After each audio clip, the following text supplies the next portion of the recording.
Smith & Wesson is one of the oldest gun manufacturers in the world. The company has been with us since 1852, so it's not a stretch to call it a pioneer in the firearms industry. It knows what it's doing with its products, and it's safe to say that whatever type of firearms you need, Smith & Wesson got it. So if you want a concealed carry handgun, S&W has a lot to offer. Hey, this is your boy Ted from Line 45, and today I'll be naming some of my top recommendations for Smith & Wesson pistols that are reliable and ergonomic enough for concealed carry use. But first, let me do this quick plug. Hit the like and subscribe button. All those buttons you can see below. I know it feels like a hassle, but those simple clicks mean a lot for my channel. Now let's get back to the good stuff. Smith & Wesson Bodyguard 2.0. Let's start with a gun that got a refresh.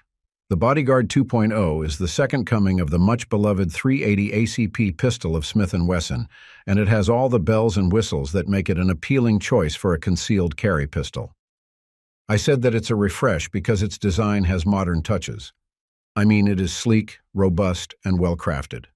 I even think that its ergonomics is way better than the original Bodyguard, and that should improve its overall shootability. One of the biggest upgrades in the Bodyguard 2.0 is its trigger.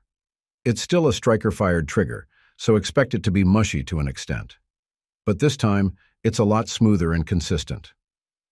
I feel more accurate when using this pistol, as compared to the original Bodyguard. Its reset is crisp and short, so it can do precise follow-ups in high-pressure situations. By the way, despite being small, Smith & Wesson made sure that it gets more rounds on its mags. The flush-fit mag of the new Bodyguard is 10+1, while its extended mag has 12+1 rounds of 380 ACP. Keep in mind that the previous Bodyguard only has a 6+1 capacity, so when it comes to firepower, the Bodyguard 2.0 isn't lacking. Its slide is easy to rack, not as easy as the Shield EZ, but it will never give you a hard time on racking. I believe that reliability is non-negotiable for concealed carry pistols, and the Bodyguard 2.0 gives such an assurance. It's not susceptible to malfunctions and can work with defensive hollow points and ball rounds. Smith & Wesson M&P9 Shield EZ. Now that I have mentioned Shield EZ, I think it's appropriate to introduce it right away. The Shield EZ is obviously an extension of the Shield, and it's definitely different from the Shield. So what's the Shield that is distinct from the bunch? Well, the clue is in its name. The EZ on its name means that this concealed carry gun is easy to operate, regardless of your skill level, age, or physical limitations. In particular, it has an easy-to-rack slide, and this has a lot to do with its hammer-fired operation, but an internal one. Yes, this isn't your typical striker-fired CCW. With the hammer design, its slide tension is reduced drastically. Even if you compare it to the Shield or Shield Plus, you'll definitely notice how light and effortless it is to operate its slide. This benefits handicapped users due to age, body issues, or injuries. It's a gun that they can use even if their grip strength is not that strong. Plus, the EZ handgun features convenient mags. In particular, the mags of Shield EZ have load assist tabs that enable hassle-free loading even without the assistance of speed loaders. Externally, there are intuitive improvements in the design of the Shield EZ. For example, the serrations on the rear of the slide have oversized tabs, and this one is really helpful in ensuring a solid grip. You'll also appreciate that it has a visual and tactile chamber indicator, and for the sake of versatility, it's made available in 9mm and 380 ACP chamberings. With a length of 6.7 inches, a height of 4.85 inches, and an empty weight of 23 ounces, there's no mistaking that this gun is meant for daily concealment. Smith & Wesson CSX. If there's only one Smith & Wesson pistol I can recommend for a pocket carry handgun, that would be the CSX. And yes, I can easily justify this pick. First, it's meant for deep concealment. The gun is just 6 inches long and holds a 3.1-inch barrel. It's 4.6 inches tall, an inch wide, and just barely reached 20 ounces with an empty mag. These numbers tell that when it comes to its size and heft, the CSX is virtually the same as the Shield Plus. Of course, I'm confident that this won't supersede the Shield pistols, but if I am being honest with you, it could have made the Bodyguard obsolete. It's just a good thing that the Bodyguard has been updated, Otherwise, CSX would have taken its place. Plus, the CSX has a hammer-fired operation in single action. So, right from the get-go, you can expect that its shootability is way better than other micro-compact pistols that are striker-fired. Now, it's not an accident that the CSX has no rail or optic cut on its slide. The main purpose of this pistol is deep concealment, and it's understandable that while having a red dot or laser is nice, they would just get in the way. Even the architecture of the pistol is streamlined so that it won't snag at all. In terms of accuracy and reliability, I have zero concerns on the CSX. It feeds on different 9mm ammo that you load on its 10-round mag. It can get snappy at times, given its size, but you can just soak it with the proper grip technique. Overall, it's accurate within the practical range. Smith & Wesson M&P9 Shield Plus. The Hellcat, P365, and Glock 43X are dubbed as the most popular micro-compact pistols today. But according to Smith & Wesson, the Shield Plus might be a slightly better choice than those three. The design ethos of the Shield Plus is simply a balance of concealability and function. Or in short, a small gun that is efficient enough for self-defense.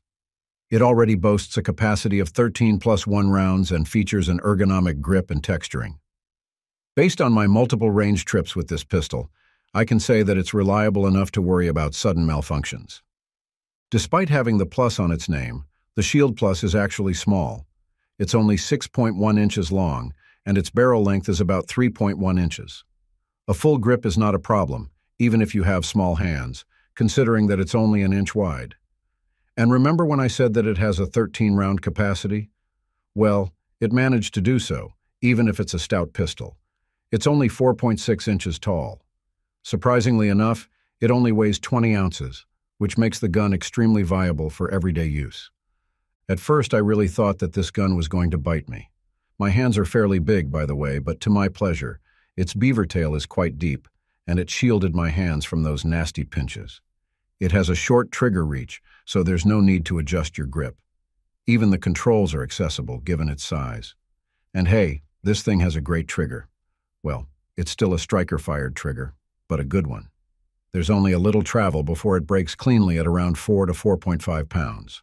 The reset is short, so it fits the bill for a gun that can do quick follow-ups. It's snappy. I know. That's a given. But the beauty of this pistol is that you can manage its recoil. So even if we assume that you'll fire rapidly, you can still make the pistol accurate, provided that your hold isn't sleazy. Smith & Wesson M&P M2.0 Compact Optics Ready. I have to let you know that the first M&P gun I owned was the M2.0 Compact. It's not just a satisfactory pistol, but it's a gun that I can bet my life on. But even before I purchased the gun, I already knew that an optics-ready version of it would come out. My prediction was right, and we already have the much-needed upgrade for the M2 pistol. But it's not just the optic-ready configuration that you'll love about this pistol. Its box includes 4 differently sized back straps, 2 magazines, each holding 15 rounds, and 2 magazine sleeves, which you can use if you want to fit a full-size 17-round M&P mag to this pistol. There are also 7 optic mounting plates in the package, so there are a lot of red dots you can toss into this pistol. In fact, I've yet to come across a red dot that I can't fit in this Smith & Wesson gun. If you know one, please comment below. There's also a significant improvement in its grip. It is long enough for my pinky finger to latch on, and to be honest, it gives a duty-size feel to it. Meanwhile, its slide serrations are clean, the sights work just fine, and the Picatinny-style rail lets you put some lights and lasers on it. It also sports a flat-face trigger, which is a sign that Smith & Wesson knows the trend. This trigger is light, much lighter than its previous model. Its uptake is quite smooth, while the brakes are definitely crisp. So, all in all, the trigger alone has drastically enhanced the pistol's ability to do quick and accurate follow-ups. Admittedly, this gun is a bit bigger than the ones I previously introduced. It's a compact pistol, not a micro one. It's 7.25 inches long and 5 inches tall, after all. But hey, if you can conceal a Glock 19, you can conceal this M&P gun too. The added length ensures that it has a better sight radius for enhanced accuracy, and I am all for it. That's it for now. Thanks for watching. If you like this video, please hit the subscribe button and notification bell. Just press all the buttons. Those little clicks are free, but they help the channel a lot. Stay sharp, stay safe, and remember, it's not just about the shot, it's about mastering the craft. Until next time, lock and load.